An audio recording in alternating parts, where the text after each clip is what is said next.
हिंदवी स्वराज्याचे संस्थापक राजे छत्रपती शिवराय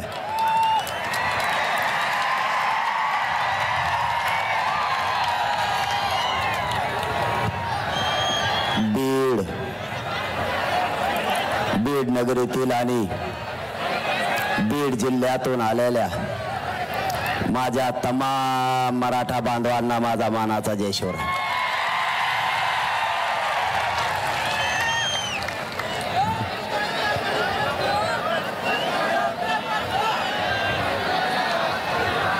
आपण नजर पुरत नाही इथपर्यंत विराट संख्येनं हे उसळलेलं मराठ्यांचं बीड जिल्ह्यातलं वादळ, हे मराठे जमलेत। हा आलेला बीड जिल्ह्यातल्या मराठ्यांचा एकजुटीचा महाप्रलय, हा महाप्रलय बघूनच येवल्याच्या एडपराला संडास लागल्याशिवाय आता राहत नाही। आपण इतक्या विराट ताकदीने जमलात, त्यामुळे मी माझ्या मायबाप बीड जिल्ह्यातल्या मराठा समाजाच्या चरणी मनापासून नतमस्तक होतो।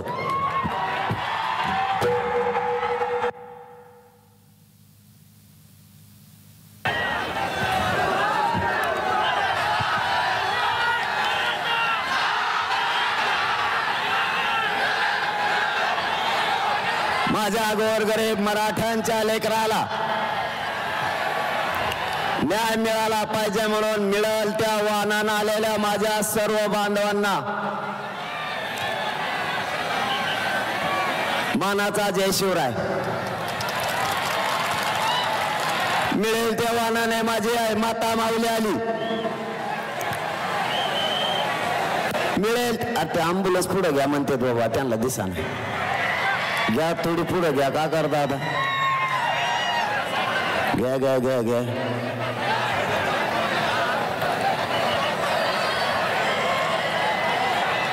बीड जिल्ह्यातल्या कानाकोपऱ्यातून मराठा समाज स्वतःच्या लेकराला न्याय मिळावा म्हणून मिळेल त्या वाहनानं आलाय। इथं सकाळपासून उपाशी तापाशी मराठा समाज बसलाय। जिथं जिथं जागा मिळेल तिथं तिथं मराठा समाजाचं दिसतोय। मुंगीलाही मध्ये शिरता येणार नाही अशी अफाट मराठ्यांनी एकजूट दाखवली। माझ्या मराठा समाजाला शांतता काय असते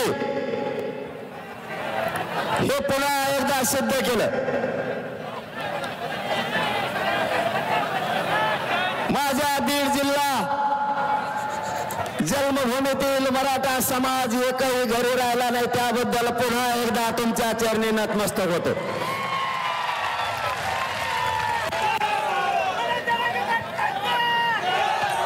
इतका वेळच्या आपण बसलेला असताना आपण पाणी प्यायला सुद्धा जात नाहीत, आपण जेवायला सुद्धा जात नाहीत आणि खूप वेळ झाल्यामुळं बाहेर जाण्याऐवजी लोंढेचे लोंढे पुन्हा आत यायला लागलेत। हे बघा, पुन्हा मला धुवायलाच लागलेत।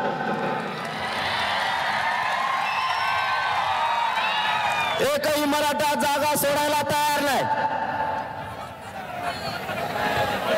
मराठ्यांना हवंय आता त्याच्या लेकराचं आरक्षण म्हणजे मराठा आरक्षणच। मायबाप मराठा बांधवांनो, आपल्याला डाग लावला गेलाय। मागची बंद करता कर तुम्ही, यार त्यांना आवाज आहे ना म्हणतात, काहीतरी बघाय बाबा। कुठे गेला मला तर काहीच दिसत ना। आता ते मागचे बंगून राहिले भाऊ माझ्या नावाने, त्यांचं बघ काहीतरी लवकर। ज्यांना दिसत नाही त्यांनी फक्त बघा। आरक्षण कसं आणायचं ते,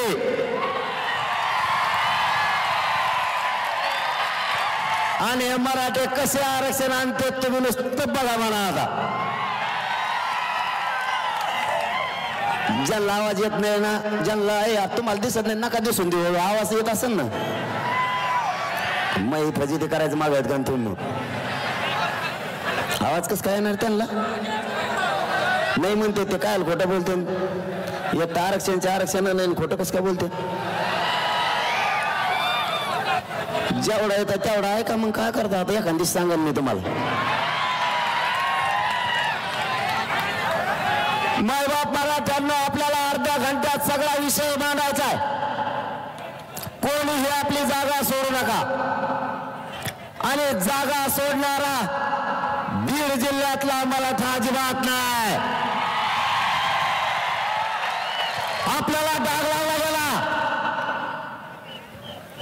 शांततेने असणाऱ्या मराठा समाजाला डाग लावला. कोणी म्हणतं आमचे घर जाळले, कोणी म्हणतं आमचं हॉटेल जाळलं. आमच्यावर खोटा डाग लावलाय.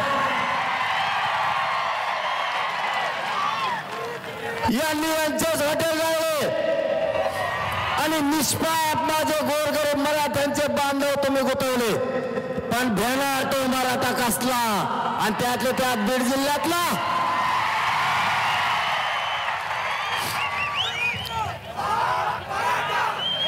जर मराठ्यांना काही करायचं असतं तर सरकारला आज माझी विनंती आहे. यार खाली बसा रे बुळबुळ. तुम्हाला आरक्षण भेटलं काय गड्या? हा नोंदी निघालं काय? नका गैन आवाज इकडचा येत होती. आम्ही सगळेजण मिळून सांगू तुम्हाला काय करायचे. आम्ही तुम्हाला काही इथं फिरणार आहेत का काय? तुम्हाला सांगू कानात काय आहे त्या?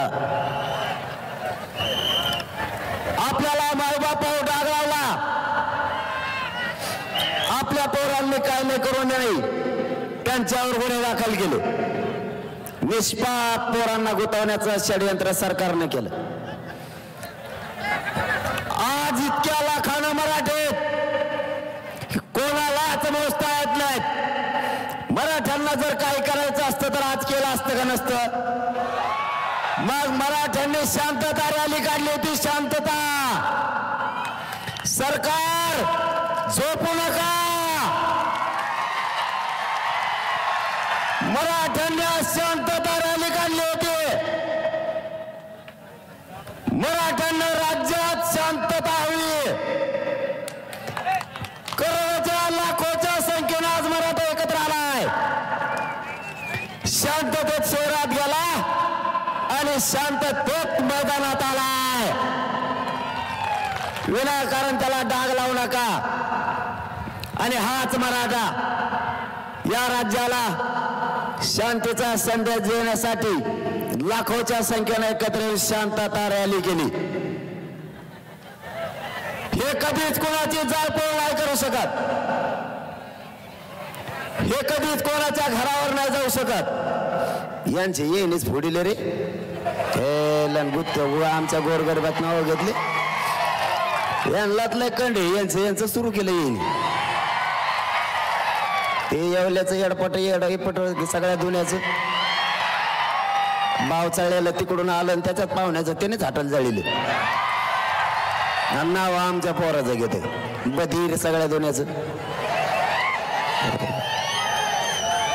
आणि त्याच ऐकत येते सरकार. हे त्याला दिसताना निसाना ते तर पिशीच घेऊन येत आहे सध्या. बाजाराची पिशी त्याच्यात कागद आहेत. बघा बघा मला कशा शिव्या देतात. कशाला बोलवतो रे? मग कशाला मराठीचा वाटा जातो? आताची पिशा घेतल्यात काही दिवसाने तुटलेल्या चपला केळाचे सालपटे तो ह्याजवळच देऊ देणार. थांब थोडं. तुला म्हणलं होतं नादी लागू नको. मी लई नमुना बेकारी. तुला आत्ताच खाल्लेला पचाना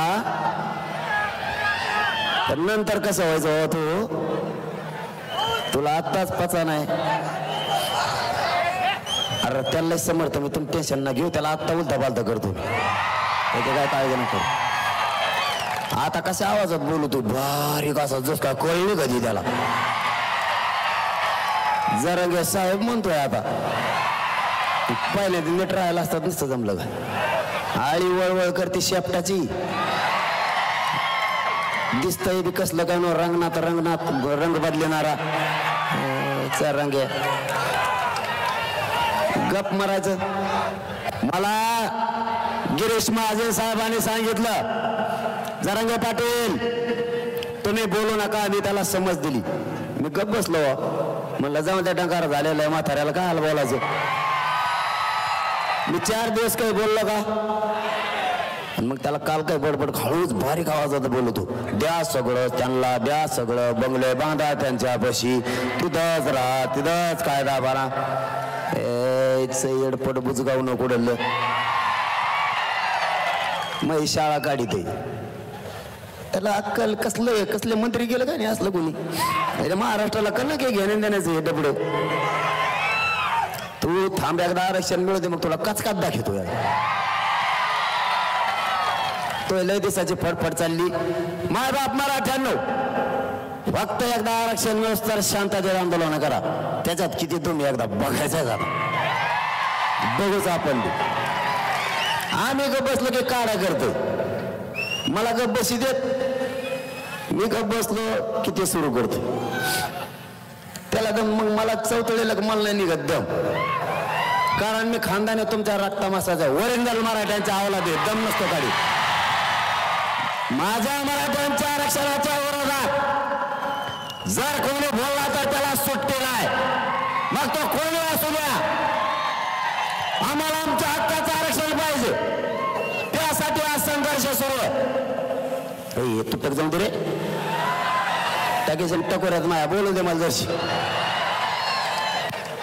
ते मग फडफड फडफड फडफड वाजवलं. मला मुख्यमंत्री झाले का आरक्षण घेऊन. मला काही मिळत लागा ना. ते काय वाजायला लागला आधी. आणि ते काय घेतलं मोठं वाजलं. मी वर बघितलं म्हणलं हेलिकॉप्टर उतरत येत खाली शिडी लिहून आता. पण त्यानंतर वेगळंच कळलं काहीतरी शेतकऱ्याचं काहीतरी सहल होती. त्याला कळना संडास लागली तरी बी ते कळून घे ना. हे मराठी कशासाठी एक आलेत.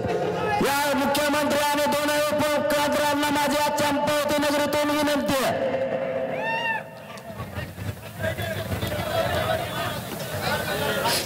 सरकार बाजूला आवाज आहे ना त्यांना दिसून दे.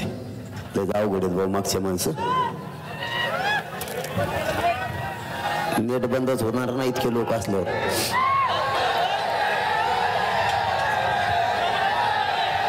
काय झालं.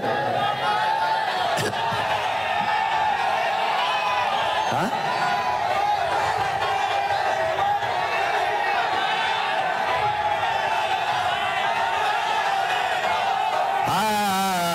थांबा थोडं थांबा. आणि मग मी कशाला आलो.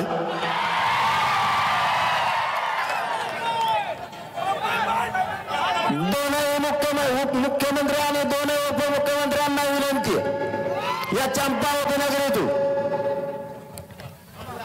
इथं 1 वर्षाचे लेकरं सुद्धा मांडीवर घेऊन माता मावल्या बसल्यात. इथं 70 ते 90 वर्षाचे आजोबा आणि आजी सुद्धा बसली. आमची सगळ्यांची योजना एकच आहे. मराठ्यांच्या लेकराला आता आरक्षण मिळवून द्यायचं. त्याशिवाय मागं हटायचं नाही. सरकारने शहाणपणाची भूमिका घ्या.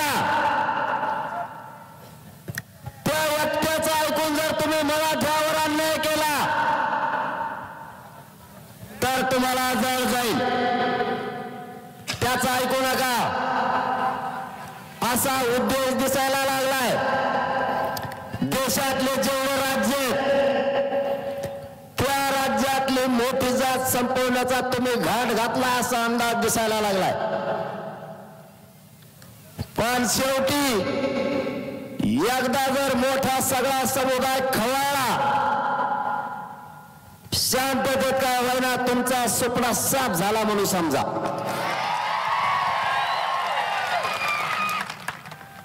तुमचा राजकीय सगळ्या अस्तित्वाचा स्वप्न साफ होईल. माझ्या मराठ्यांना तळपू नका. नवीन नवीन पद्धत राबवू नका. तुम्ही एकदा प्रयोग केलाय, तुम्हाला आतापर्यंत तुम्ही केलेल्या अंतर्गतल्या प्रयोगाचं भोगावं लागलंय. आता सावध व्हा. काळ्या कोपऱ्यातल्या करोडोच्या संख्येनं मराठा समाज एकत्र आलाय आणि हलायला सुद्धा तयार नाही. तुम्ही सामंजस्यानं ठरल्याप्रमाणे मराठा समाजाला आरक्षण द्या.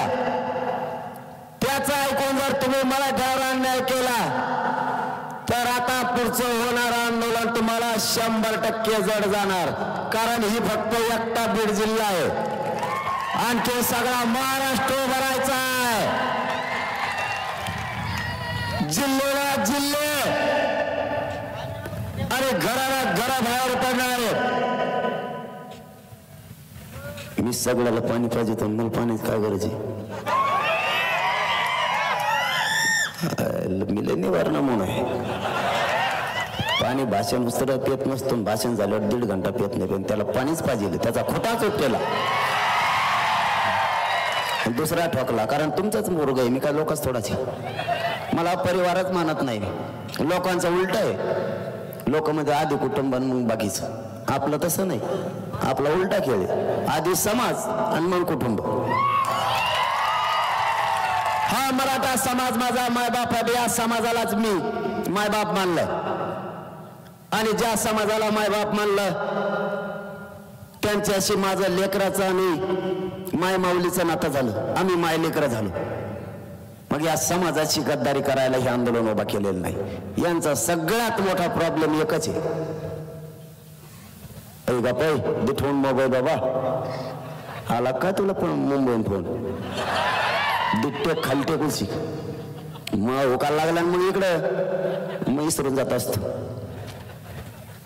कुठं राहिलं तर सांग बरं.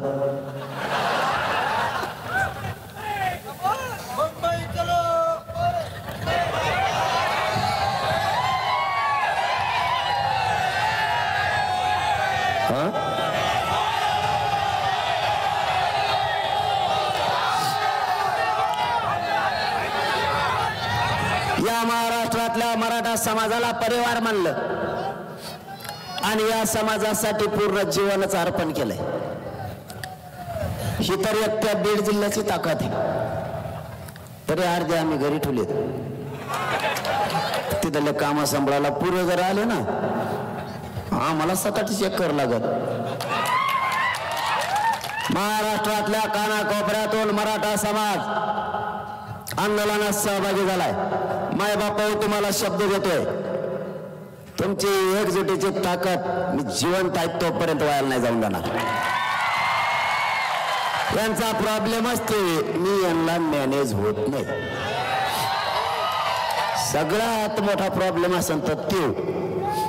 कारण काय झालंय मन पैशात जमत नाही, पदाचं मिळणं जमत नाही आणि इंग्लिशचं मत कदर झालाय पुरा जमतच नाही.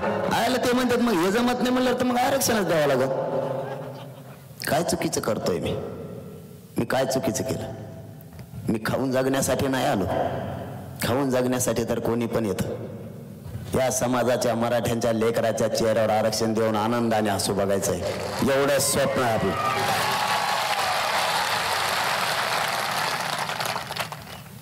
मी काय चूक केली? माझ्या मराठा समाजानं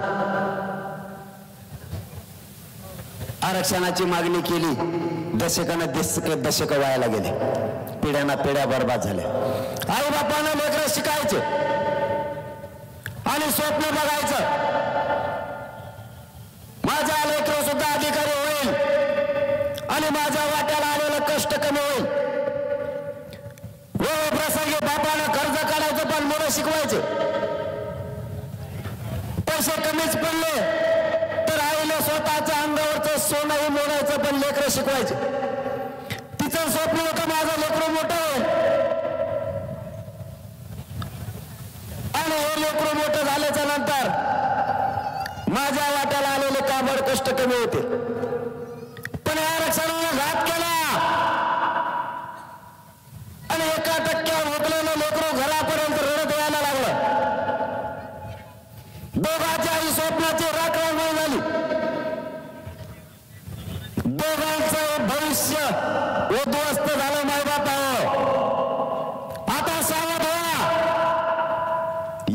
संधी आहे मराठ्यांना आरक्षण मिळवण्याची. या संधीचं सोनं करा. आपल्याला आरक्षण 100% मिळते, त्याच्यात काळजी करायचं कारण नाही. देव जर झाला तरी मराठ्यांना ओबीसीत आरक्षण मिळणार आणि तेच आपण घेणार. आपल्या नोंदी सापडल्यात. मी माझ्या गोरगरीब मराठा समाजाच्या आरक्षणाची मागणी केली. मायबाप मराठ्यांना ते मला काय म्हणायला लागले माहिती का तुम्हाला? मला ते शत्रू मानायला लागले, मला दुश्मन समजायला लागले. मायबापावर मी काय चूक केली? माझ्या गोरगरीब मराठ्यांच्या पोरांच्या वेदना मानल्या, माझ्या गोरगरीब समाजाच्या आरक्षणामुळे होणारे त्रास मानला. पोरांच्या आत्महत्या व्हायला लागल्यात. कालच आपल्या बीडचा भूमिपुत्र मनोहर भाऊ सिंगल यांचं बलिदान याच मराठा आरक्षणासाठी गेलं. कवर झोपता सरकार आमच्या लेकरांचे मुर्दे पडायला लागलेत. बीड जिल्ह्याच्या बलिदानासह या राज्यातलं एकही बलिदान मायबापा एकही वायाला जाऊ द्यायचं नाही. सरकार श्वास घेत आहे. सरकार मराठ्यांचा अपमान करत आहे. सरकार मराठा समाजाची फसवणूक करत आहे. मराठ्यांच्या जीवावर सत्तेच्या गाद्या मिळवायच्या आणि गादी मिळाल्यावर त्याचा लाभ या छगन भुजबळासारख्यांना द्यायचा.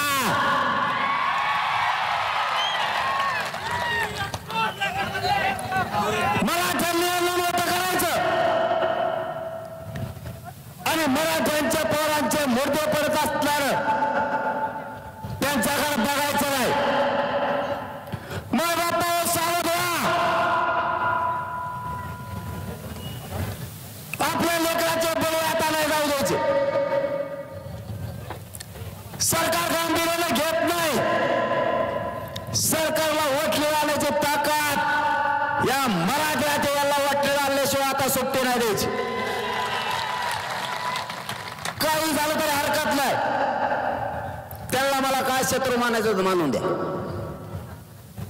एवढं मोठे माग असलो तुम्ही कोणालाच भिजू नाही बा. मी असाच त्यांना गिनीत नाही मोजित नाही. आणि आता तुम्ही महाराष्ट्रातले इतके लोक म्हणलं बा बा बा बा आता काय खरं नाही राहिलं. मी तो विसरूनच गेलो बा काय काय बोलायचं ते. मग नजरच पुराणा इतके लोक आहेत. बीड जिल्ह्याने पुन्हा एकदा दाखवून दिलं मराठ्यांच्या नादाला लागला की संपला. त्याचा विषयच आवरला. आणि तुम्हाला एक महत्वाचा विषय सांगतो. जे आपल्या लेकराच्या बाजूला ना तोच नेता आपला नसता. नेता फेता नाही. जातीपेक्षा नेत्याला मोठा नाही मानायचं. जो आपल्या लेकराच्या पाठीशी उभा राहील, स्वतःहून पुढे येईल, आपले मत घेण्यापुरता जर दारात आला तर त्याला चपलानेच वागवायचं, सोडायचंच नाही. हातावर सुट्टी. बस झाले. आमचं रक्त कोण तुम्ही पिलात. 200 पेक्षाही जास्त आमचे बळी गेलेत. किती दिवस रक्त पिणार? ही समाज स्वतः आहे. याने देशाचं संरक्षण करणारा मराठा समाज आहे. देशाचं त्याला संपवायला निघाला. तुमचा स्वप्न साफ करूनच मराठा थांबेल. तसा आता थांबत नाही. आमच्या जीवावर मोठं व्हायचं आणि आमचे पडणारे मुर्दे हसत बघता तुम्हाला लाजा वाटत नाही. तुमच्या डोळे देखता तुमच्या राज्यातलं मराठ्यांचं लेकरू आत्महत्या करते आरक्षणासाठी आणि तुम्ही उघड्या डोळ्याला बघून त्या मदती देता. राज्याचा पालकत्व तुम्ही स्वीकारलंय. एका दणक्यात प्रश्न मार्गी काढायला पाहिजेत. नाटकं कशाला? ज्यांच्या नोंदी नाही सापडल्या मायबाप त्यांना आरक्षण दिलं, जे मागास सिद्ध नाही झाले त्यांना आरक्षण दिलं. मराठा जात मागासही सिद्ध झाली आणि शासकीय नोंदी मिळाल्या तरी मराठ्यांना आरक्षण नाही. त्याचा अर्थ तुम्हाला मराठा जात संपवायची, पण ही जातीच्या इतकं मुळं खोल गेलेलं तुम्हाला संपवणार तर नाहीच, पण तुम्हाला कमीत कमी 2 पिढ्या संडास लागून जर मराठे मागा लागले तुमचा कार्यक्रमच संपला. माझी सरकारला पुन्हा एकदा विनंती, मराठा समाजाला आता डोचू नका. तुम्ही पूर्वी अंतरवालीचा प्रयोग केला, पुन्हा पडायच्या भानगडीत पडू नका. यांना काय वाटलं होतं माहिती तुम्हाला? यांना वाटलं ते माग किशी झाल्या, फुकट नाही केलेलं का आपल्यावर भीते का कोणी. परत त्याने दुसरून एक आणखीन डाव केला. सगळ्याला आवाज येतोय का? एकदा सांगा, महत्वाच्या विषयाकडे वळायला लागलो म्हणून म्हणतोय. फक्त 15 मिनिटात जिकडे तिकडे विषय ऐका, येतोय 15 मिनिटात जिकडे तिकडे. तुम्ही सकाळपासून बसलेले मुद्द्यावर यायचं आणि कायला आता कवर बडबड करीत बसायचे. मी तेच सांगणार, तुम्ही तेच ऐकणार. काय करायचं, मुद्द्याकडे यायचं, दणका आणून मोकळून कसा तापवायचा आता माग. पचपच नको, वचवच नको, गोळून गोळून गोळून गोळून तिथं जेण्यापेक्षा एकदा सरळ सरळ ठोका द्यायचा ठेवून काय करा. म्हणजे मी वेगळं म्हणतोय बरं का, तुम्ही वेगळं मनात घ्या. त्यांनी पूर्वी आपल्याला घुटायचा प्रयत्न केला, पुन्हा नोटिसा दिल्या. थांबा रे, यार थांबा बाबा, तुम्ही का असा टेम्पो चाललेला का? बर का, त्यांनी पुन्हा शांत चित्त नाही का? आता त्यांनी पुन्हा एक डाव रचला. म्हणले आता यांना नोटिसा देऊ. तुम्हाला दिल्यात का? बीड जिल्ह्यात दिल्या, तिकडं परभणीला त्याला बी दिल्या. ते परभणी लोक काय म्हणते माहितीये का? ते म्हणते मी शेतात होतो, आपल्या घरचे घरी होते आणि कागद आणून दिलाय. मी रानातून गेलो, मी ते वाचीला, त्याच्यावर लिहिलं होतं ट्रॅक्टर घेऊन इकडं तिकडं जाऊ नको, नाही तर जप्त करी. ते काय म्हणला माहित आहे? ते नोटीस घेणारा मला म्हणलाय, ते म्हणला मी आद्यात नाही मध्यात नाही, मी मग शेतात हे, आणि मला नोटीस कमी दिली भाऊ. ते म्हणलं मग मी सगळ्यात पुढे जात असतो. आता बघा परिणाम कसा झाला. किती बधीर वागत येते मंत्री, मला काही मिळत लागा नाही यांचा. घेण्याऐवजी लोक तराला लागले. अरे स्वतःच्या लेकराच्या न्यायासाठी मराठे केसी केल्या म्हणून आम्ही मागे सरकणार का? आमच्या लेकराचे मुद्दे आम्ही नाही बघू शकत. आरक्षण हिसकू न चालणार, त्याशिवाय सुट्टीच नाही. मराठा बांधवांना विनंती आहे, तुम्ही मला 17 तारखेला शब्द दिलाय, महाराष्ट्रातल्या मराठ्यानं आंदोलन करायचं, पण शांततेच्या आंदोलनात प्रचंड ताकद आहे, प्रचंड. ते ब्रह्मास्त्र पेलण्याची ताकद कोणाचाच हिंमत नाही, कोणाचाच. म्हणून तर आरक्षण निर्णयाच्या प्रक्रियेत आले. शांततेत, पण मराठा आरक्षण घेतल्याशिवाय मग हटायचं नाही. शब्द पाळायचा, मोडायचा नाही, अजिबात नाही. किती तारीख ठरायची तुमच्या अंदाजाने? मुंबईच म्हणतो.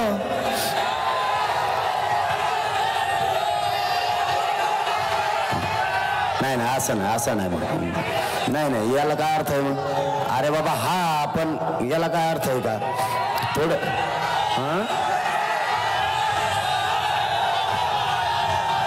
हा ना, ते आहे खरं.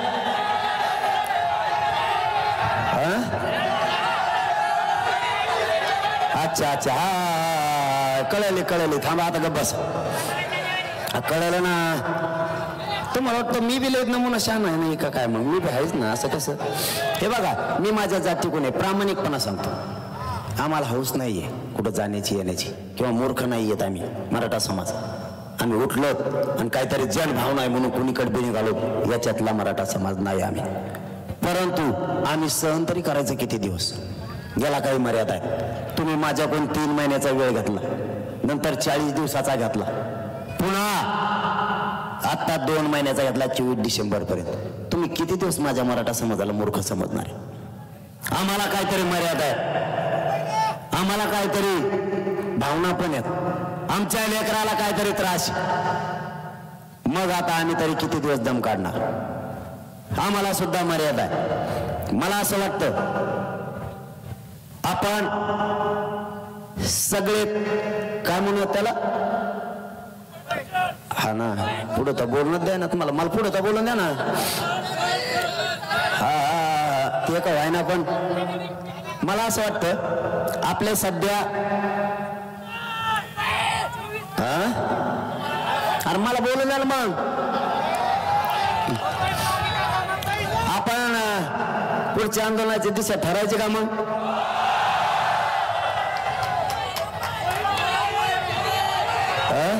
हा दिशा ठरवायची का? तारीख पण ठरवायची का? तारीख आणि दिशा ठरवायची का? पुन्हा एकदा विचारतोय, माय बापाला विचारल्याशिवाय मी काही करत नाही.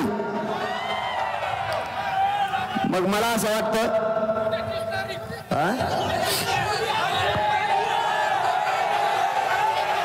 नाही नाही नाही, इतक्या जवळ आहे का? अरे हा मग लढायचं ना, मग जिंकून सुद्धा यायचं असं नाही. मग हा उठलं की पळायला असं नाही. मग गाफील वागायचं नाही. गाफील आणि घात होतो समाजाचा आणि स्वतःच्या आत्मविश्वासाचा सुद्धा. अजिबात असलं नाही वागायचं. मग मी तुमचंच पोरग आहे, फक्त डाव टाकले म्हणून इतकं यशस्वी झालंय. फक्त डाव टाकले, ताकद नाही माझ्या अंगात, फक्त बुद्धी वापरली आणि त्याला जोड तुमच्या शक्तीची म्हणून यशस्वी झालंय. गडबड गोंधळात माणूस फसतो. मागं पुढं बघून चालायचं. काटा आहे का? चिखल आहे का? पाय टाकायचा का? फसत नाही. आणि जेव्हा माणूस फसत नाही तेव्हा जिंदगीत कधीच अपयशी होत नाही. कधीच. तयारीला लागा, तयारीला लागा. तुम्ही 15 म्हणलात पण 15 नाही. त्याचं कारण बी सांगतो. आपलं सगळं खरं असतं. कारण असे 18 त्यांनी काय डाव टाकला माहिती का तुम्हाला? थांबा ना, त्यांनी काय डाव टाकला माहिती का तुम्हाला? तुम्हाला माहित नसला तर ऐका काय डाव टाकला. त्यांनी आपल्याला नोटिसा दिल्या आणि त्या मुंबईला 144 लागू केला. किती तारखेपर्यंत? 18 पर्यंत. चला 20 जानेवारी मुंबई आमरण उपोषणाला. आमरण उपोषण मनोज जरांगे मुंबईतल्या आझाद मैदानावर 20 तारखेला करणार. त्याला भेटायला मराठे येणार. आम्ही भेटायला नाही यायचं का? भेटायला येणार नाही का? तुम्ही मला भेटायला कस काय येऊ नका म्हणणार? तुम्ही ट्रॅक्टर दाबून ठेवता. मराठ्यांना दाबणं सोपं नाही भाऊ. आरक्षण पाहिजे, मोकळं माघारी येत नाही दादा. मला एक सांगा, तुम्हाला तारीख पटली का? नियोजनाला टाइम पाहिजे. सगळ्यांनी मनापासून शेवटपर्यंत हात वर करा, नाही तर बदलायला. शेवटच्या टोकापर्यंत, शेवटच्या टोकापर्यंत 20 जानेवारी रोडवर बसलेले हवेवरचे सगळ्यांना तारीख 20 जानेवारी सगळ्यांना मान्य आहे का? फक्त शांततेत, शांततेत जायचं, शांततेत यायचं. आरक्षण घेऊन शांततेत करणार का? हातावर करून मला शब्द द्या मुलाला. मी तुमच्या जीवावर करतोय. मला फसवायचं नाही. मी तुम्हाला कधी फसवत नाही. पुन्हा एकदा हात वर करून सांगा, सगळ्यांनी रोड सहित शांत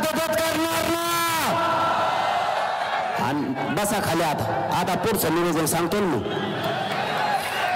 कसंच आरक्षण देत नाही बघू. हा बघा आता शांतपणे ऐका. आपण आपल्या पिकाला पाणी देऊन घ्या, पटापट कापस वेचून घ्या, घरची व्यवस्था चांगली करा. कारण एवढे 15 दिवस पाहिजेत काम करायला. आपण शेतकऱ्याच्या पोरात नीट ऐका. शेतकऱ्याच्या पोरात आणखीन एक घोषणा करायची राहिली, तेवढी ऐका. अंतरवालीहून पायी मुंबईला हा मराठ्यांचा जनसागर जाणार. मध्ये बाकीचे जैन होत चला. हा पायी जनसागर उसळणार आहे. जसा आता बीडचा बघितला मी तिथून पुढे बदललं बरं का. हा आधी नव्हतो. अरे सगळं जामच. आणि मग पेपेत जायचं डांबराने थेट मुंबई. त्या मैदान शिवाजी पार्कला आम्ही अमरण उपोषणाला बसणार. मराठी भेटायला येणार कसं काय तुम्ही येऊन देणार नाही. मग त्यांना जे बघायचं ते बघते. महत्वाचा विषय आणखीन एक सांगतो. आजूबाजूला लक्ष ठेवा. मराठा समाजाला डाग नाही लागला पाहिजे. आजूबाजूला लक्ष म्हणजे काय? कोणी जर ढोळण करायला लागला, गाडी पेटवायला लागला, दंगा करायला लागला तर आपल्या लक्षात येतं आपला नाही. जागेवर धरून पोलिसांकडे द्यायचं आणि पोलिसाला सहकार्य करायचं, सरकारला नाही करायचं. जागेवर धरून पोलिसांकडे द्यायचा, कारण तो आपला नाही. आणि आपला जरी असला ना, जर तो जर जाळपोळीचा उद्देशाने असला तर त्याला लगेच ताबडतोब टाकायचं. ते रस्ता करा त्यांना. दुखतंय वाटतं, अँब्युलन्स इकडे उजव्या हाताला आंब्याच्या दिशेनं अँब्युलन्सला आणा. चलत आले ते स्वतः चलत आले पण तब्येत खराब वाटतं. बाकीच खाली बसा रे. त्यांना रस्ता करा. बाकीचे उभा राहू नका, त्यांना जाऊ द्या. अँब्युलन्स या आंब्याकडे व्यासपीठाच्या उजव्या हाताला आणा. मला बारीक धन असतं भाऊ. उगाच समाजाला मायबाप नाही मानलं. मायबाप तुम्हाला महत्वाचा विषय सांगायचा होता तो सांगतो. आजूबाजूला बारकाईने लक्ष ठेवा. कोणाला जाळपोळ करू द्यायचं नाही. आणि आपला जो आंदोलनाचा एरिया आहे त्याच्या बाहेर कोणी काही करून आपल्याला देणं घेणं नाही. सरकार ते पोलीस बघतील. आपल्या माणसाकडून कुठलाही जाळपोळ होणार नाही याची दक्षता घ्यायची. किंवा तयार करा. सगळं घ्या. बऱ्याच दिवस माघारी यायचं नाही. कोणाचं बंद पडलं तिकडं काही होऊ. त्याने फक्त आपली संडासची व्यवस्था करावी अशी आपली इच्छा आहे त्यांनी. कारण आम्ही जवळपास 3 कोटीपेक्षा जास्त येणार आहे. थोडे तितके नाही. मराठी घरी राहत नसते. आणि मी मुंबईला निघालो. जर तुम्हाला आणखीन एक सांगायचं राहिलं बांधवांनो, आता शेवटाकडे आपण म्हणजे संपला आपला. आता संपत आले सभा. मराठ्यांच्या लेकराला नोटिसा दिल्या. त्या लेकराला उघडं पडून देऊ नका. माय बाप म्हणून त्याचा पाठीशी उभा राहा. जर एखाद्या पोराला धरून नेला आणि जर अटक केली, पुरा जिल्ह्याला उठायचं आणि त्या पोलीस स्टेशनला मांड्या घालून जाऊन बसायचं. सगळ्यांनी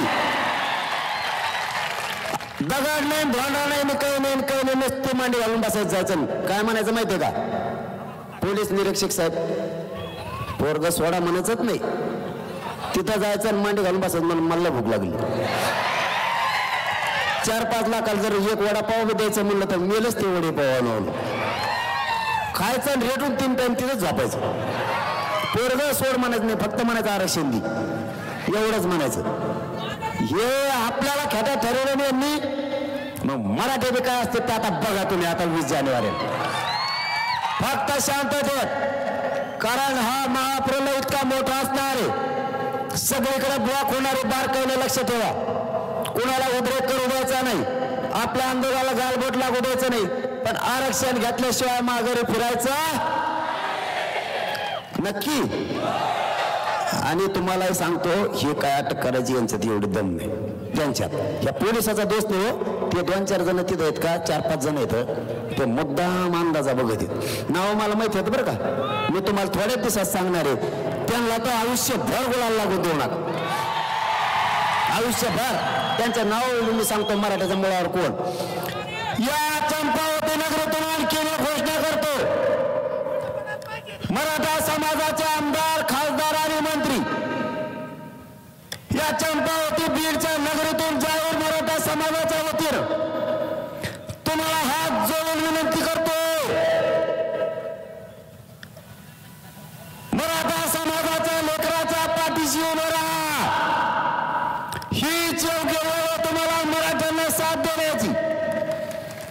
जर तुम्ही उद्यापासून मराठ्यांच्या पोराच्या पाठीशी उभा न राहिलात तर महाराष्ट्रातल्या मराठ्याचं घर तुमच्यासाठी कायमचा बंद राहील. सगळ्यांनी ताकदीने मदतीला, त्यांच्या मदतीला सगळे यायला लागले, तुम्ही सुद्धा ताकदीने मदतीला या.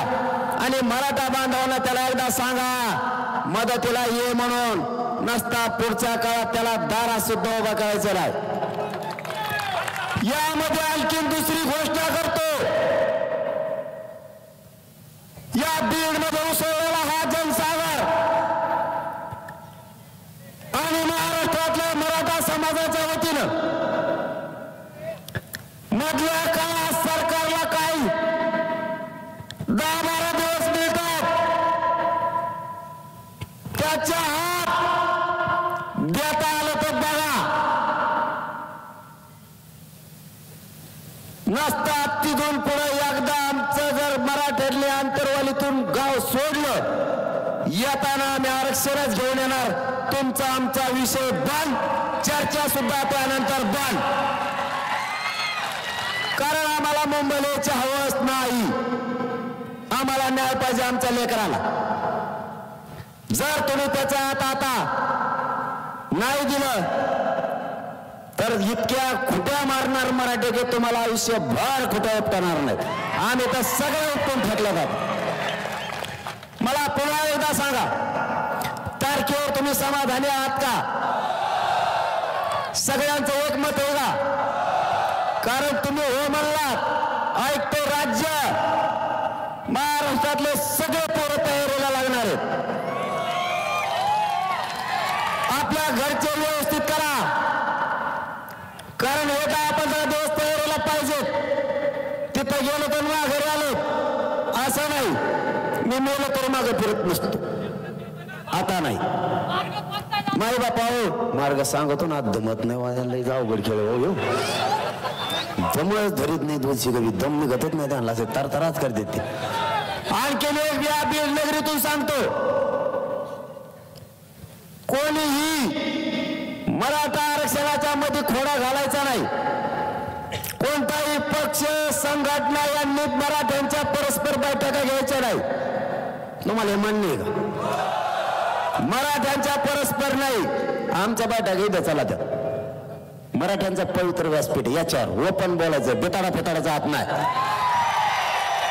कोणी स्टंटबाजी करून मधल्या काळात आंदोलन सुद्धा नाही करायचं, कोणीच. मराठ्यांच्या संघ चला, मराठ्यांच्या सोबत चला, वेगळे पण दाखवू नका. तुम्हाला काय सिद्ध करायचं 2-4 टक्कूचे घेऊन?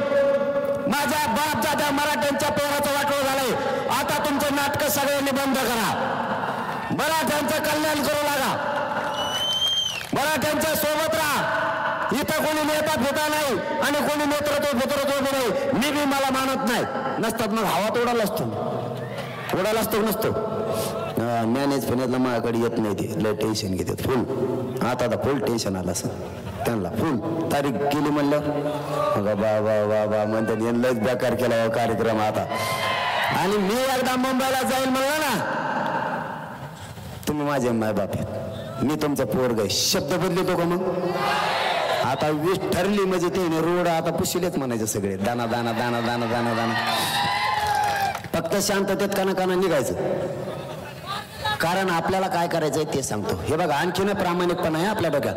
नाही मार्ग 2-3 दिवस सांगून आता ते शोधा लागेल, कुंकडून जायचं, कसं जायचं, कोणत्या बाजूने गेल्यावर जास्त बघायला मिळतात, कुंकडच्या बाजूने गेल्यानंतर खूप छान दिसतं, ह्या बाजूने गेल्यावर खराब दिसतं, तिकडून नको. इकडच्या बाजूने गेल्यानंतर खूप सुसज्ज आहे ती बैल बघायचं आपल्याला ते नाही का ते लयच पळतो लयच बेकार दिसतो कसला काय त्याला आपण बघू नाही का मग आम्हाला उपोषण करू नये का मुंबईत सांगा बरं हा मग उपोषण मुंबईत करून द्यायचं नाही का आम्हाला तुम्हाला मग आणि हे लोक भेटायला येते ना आता मग त्याला येऊ नका म्हणता का मी काही वाईट डिसिजन घेतलं का माझ्या मराठा समाजानं कायद्याच्या अधीन राहून आमरण उपोषण मराठ्याचं सुरू तुम्ही कस काय करू नको म्हणतो आणि मला तिथं भेटायला आल्यावर मला दुखायला लागलं मला बघायला मग आपले मायबाप समाज पाहिजे ते बघायला येणार ना मग ट्रॅक्टर येऊ दे नाही तर रिक्षाने दे तुला काय करायचं रे आणि तू आडीवर त्याचा ट्रॅक्टर दुसरं ट्रॅक्टरच आडीव मग सांगतो तुला आडी होती ट्रॅक्टर कसा आडी होती ती ट्रॅक्टर आडीतो म्हणजे ट्रॅक्टर आमचं डिझेल आमचं फजिती आमची होणार डिझेल आम्ही टाकणार उपाशी मारणार आम्ही तू आमचं ट्रॅक्टर आडीणार इवर तू आडायला त्याला काय करा त्याला हाणायचं मारायचं नाही हा त्याला ट्रॅक्टर टाकायचं आंदोलन आणायचं आपल्या गोडीत त्याला भाकर फिकर बी खाऊ घालायची खा म्हणायचं बेसन भाकर द्या फक्त कांदा देऊ नका कांदे खायला ते येवल्याचं एअरपोर्ट राहून द्या असंच भंगार सगळ्या दुनियाचं माया नादी लागत आहे आता बघतो तो आहे कर मजा बडबड मी झरंगे पाटलाला काय करणार आहे पाठिंबा देतो काय देतो रे पाठिंबा देतो बुजगावनं कुडलं हे कसलं हे भंगार सगळ्या दुनियाचं मी गप बसलो होतो ना काही नादी लागायची गरज आहे का ज्ञान देण्याचं आज काय काल कळलं असं त्याच्या पोटात आळी वाळ वाळ वाळ वाळ वाळ वाळ वाळ वाळ करते आभाळ आलं का त्याचं थोडं डोक आणि त्यांना नाही पचत खाल्लेलं ते बसला का उठतच नाही असं त्याचे लोक सांगत येत मराठ्याचा नादी लागल्यावर कायमचं त्याच्यातच बसा लागत शहाणा होय आमच्यापासून लांब जाय मराठ्यांचा नाद करू नको एकट्या बीड जिल्ह्यानं अख्खा महाराष्ट्र ढवळून काढला एकट्या बीड जिल्ह्यात तू आमच्या नादी लागू नको जाहीरपणानं सांगतो 20 जानेवारीची तयारी करा पण शांततेची आपण कायदेशीर मार्गाने उपोषण करू पण कोण कुठे बसेल आम्हाला माहित नाही रोड मोकळे ठेवा बसायची व्यवस्था राहून द्या नसेल तर आमच्या धोरणाने आम्ही बसू पण जाहीर सांगतो मराठे जर मुंबईकडे कूच केली मराठे जर मुंबईकडे निघाले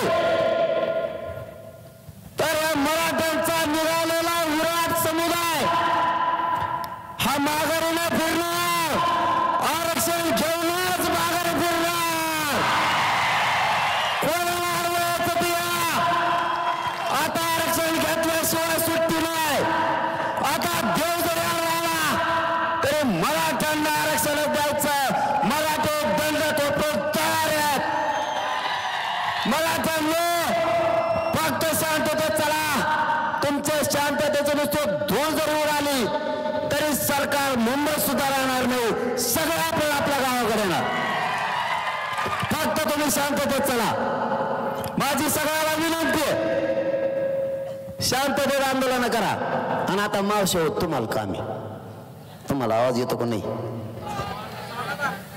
आता तुमच्याकडे बी काम आहे आम्हाला जर उली तिले त्रास दिला आणि तिकडं वा वा वा वा वा वा तुम्ही घरी या भांडणं कसं खेळायचं तुम्ही नळा भांडे हानी भांडच हानी म्हणून तिथं आम्ही तुमचे पोरं तिकडे येत आता मथुरा बी जाणार आहे तुमचं आता तिकडं आम्ही संगच आणि मथुऱ्याला बी नेणार आहेत आता तुम्ही जर तिकडं पोराला काही धक्का लावत ते लावित शकत नाहीत आता कारण 5 कोटीच्या नादी 6 कोटीच्या नादी लागणं मग ते इटा राहायच्या नाही त्याच्यामुळे ते काय भानगडीत पडायचं नाही पण पडले कदाचित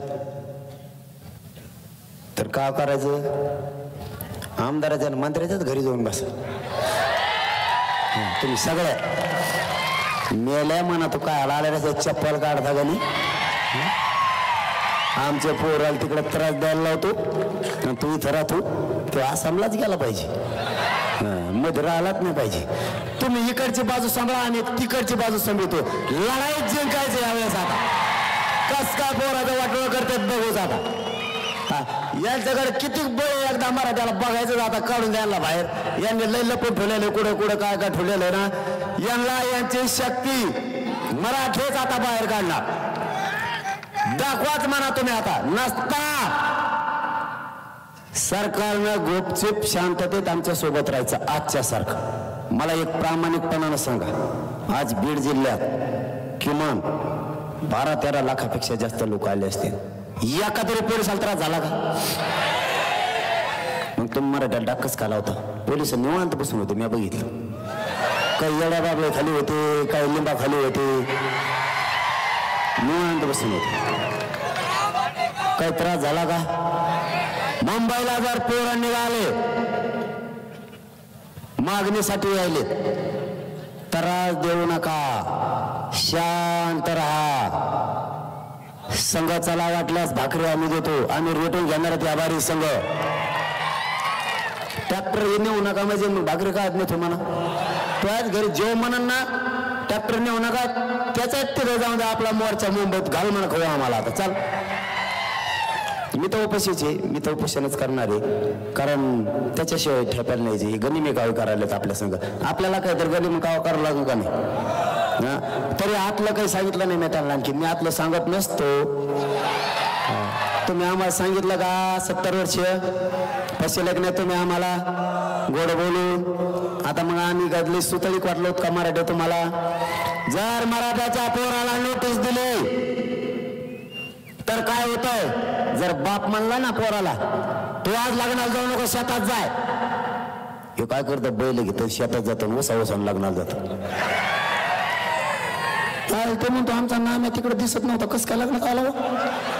नाम्याने बैल बांधले तिकडे गेला लग्नाला आणि तुम्ही आम्हाला नोटीस देतात. मराठ्यांना अडवणं एवढं सोपं आहे का? तुम्हाला माहीत बी नाही कोणकोण घुसले कोणकोण बाहेर निघाले.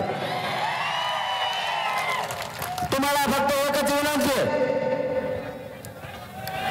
20 जानेवारी पासून आरक्षणाची तयारी करायची, आपल्याला निघायचं शांततेत. मी तिथं आमरण उपोषण करतो, माझा मराठा समाज मला भेटायला येणार आहे. तुम्ही मुंबईत येऊ म्हणू शकत नाहीत आम्हाला, आमचा मोडीत काढू शकत नाहीत तुम्ही काय. आणि सरकारला दुसरी एक विनंती, आरक्षण द्या, महाराष्ट्रातले सगळे गुन्हे माघारी घ्या. जेवढे पोरं तरसालेत आमचे सारथीचे ते 5,000 आहेत, ते पुऱ्यामध्ये घ्या. सारथीला वाढू बजेट द्या, महामंडळाला द्या, सगळे हॉस्टेल पुन्हा सुरू करा, हे सगळं सुरू करा कचा तरच तुमचं आमचं जमत आहे. दरवर्षी तुम्ही आम्हाला म्हणता हॉस्टेल सुरू करतो, दरवर्षी पागल समजतो का रे? हा, आता खेटायचं कोणाला? आता बघच तू काय होतोय. ते येडपटाला म्हणा नीट राहा, आता मध्ये बोलू नको, गप झोप. जर का वाटेल आला